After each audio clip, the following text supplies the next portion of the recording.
Hey guys, what's up? In this video, we're gonna talk about positioning. A lot of players still don't really know how to position themselves properly, and this is something that can definitely help you in your next game. So make sure to watch this video until the end, because I'm sure you'll learn something valuable. Let's get started.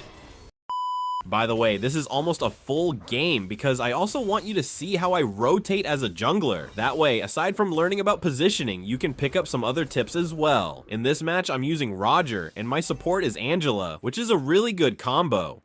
So here, I'm taking the Lithowanderer because I was able to position myself earlier than their jungler. But if, for example, the enemy jungler got there first, it's better to just let them have it and not force a contest. That's because trying to fight over small objectives too early can often lead to getting picked off. And as a jungler, dying early can really slow down your game. If you notice my rotation, I went from red buff to Lithowanderer and then to blue buff. But this really depends on where the gold lane is positioned. If it's at the bottom, I usually prioritize taking the blue buff first. Watch what I do here. I always focus on targeting the enemy marksman first rather than their jungler or roamer. That's because I really don't want their gold laner to get strong early on. When I saw that the turtle was about to respawn, I immediately moved down. It seemed like their mage didn't notice me, so I was able to pick them off. You'll also notice that I didn't transform right away because I knew they still had their passive and flame shot ready. That's why it's so important to know every skill and spell your enemies have so you can counter them properly.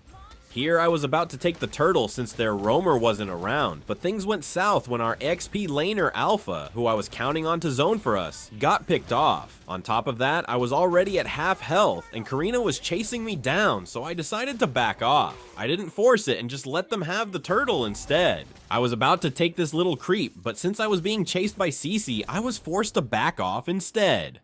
Here, I really didn't want to get invaded, so I tried to fight back, but since their Zidion used his ultimate, I decided not to chase and just went to secure my red buff instead. When our mage noticed I was low on health, he stepped in and helped finish off the buff. Shout out to all the mages out there who actually think ahead and help their team like this. I didn't recall back to base because I knew Cece wasn't going to chase me anymore, so I just went straight to farming. After that, I immediately moved on to take the blue buff. While I was taking my blue buff, my eyes were always on the map, reading the enemy's movements. I already knew there were 3 heroes in mid, so I decided to rotate and try to back up my teammates.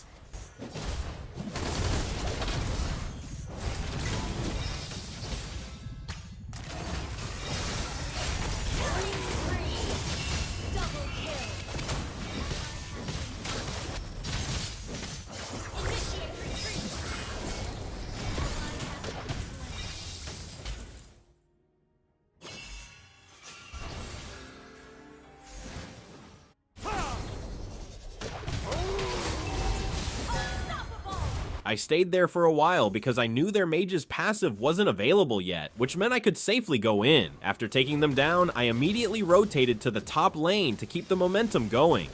The only problem was that I got stunned by their roamer, and then their mage used their ultimate, which ended up getting me picked off. When I respawned, I immediately went for the red buff, but I noticed that Karina was already starting the turtle, so I rotated to back up my team and didn't take the red buff right away. Our Angela had her ultimate ready, and our mage was already there too. But if this kind of situation happens to you and you don't have any backup, it's better not to contest at all.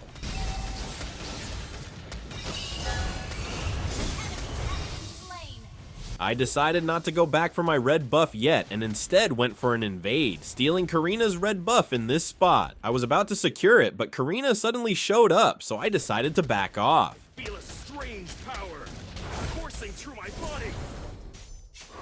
So I just went straight to my blue buff here. You might be wondering why I haven't been visiting the EXP lane. Well, Alpha and Angela make a really strong combo compared to me rotating there, and it's just a one-on-one matchup. Plus, I don't see Alpha losing his lane. Another reason is that their CC is using Vengeance, which makes it harder to gank, so I'm not focusing too much on the EXP lane.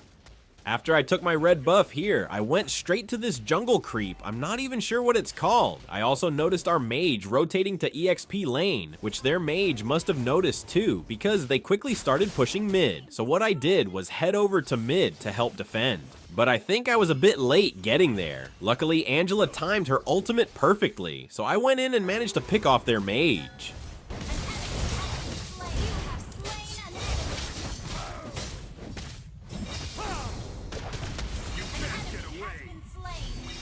After taking down their jungler, I immediately rotated to the gold lane to set up a gank. Clint used his flicker to escape, but that wasn't really a problem because there were 4 of us here. This time, I didn't dive in recklessly because I didn't want a repeat of what happened earlier, so I just waited and let him come to me instead.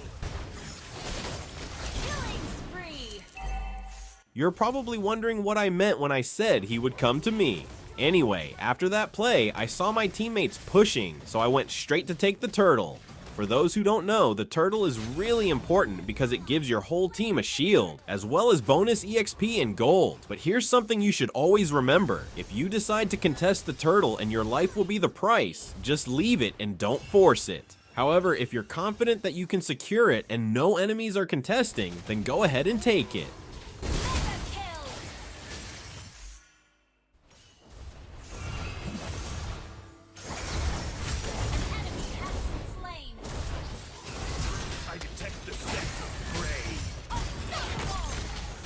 While I was waiting for the Lord to spawn, I decided to go for an invade first, but since I saw their jungler was at the bottom lane, we took the opportunity to push mid, and luckily we were able to pick off their roam as well.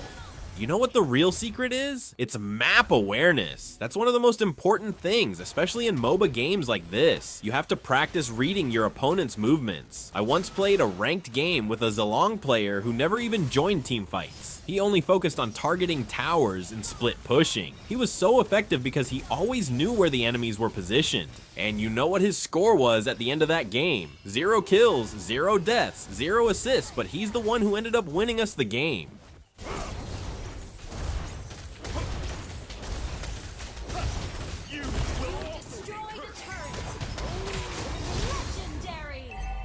And since the Lord had already spawned, I went straight to it, but I didn't realize things would turn out the way they did.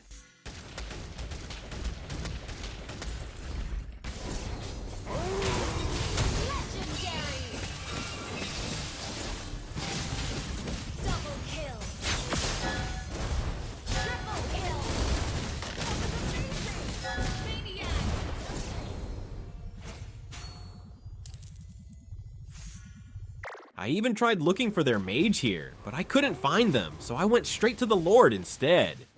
You know, map awareness, rotation, and positioning are the things you should really focus on if you want to win. Don't worry too much about kills or flashy plays to show off. At the end of the day, even if you get 30 kills, if your team still loses, it doesn't mean anything.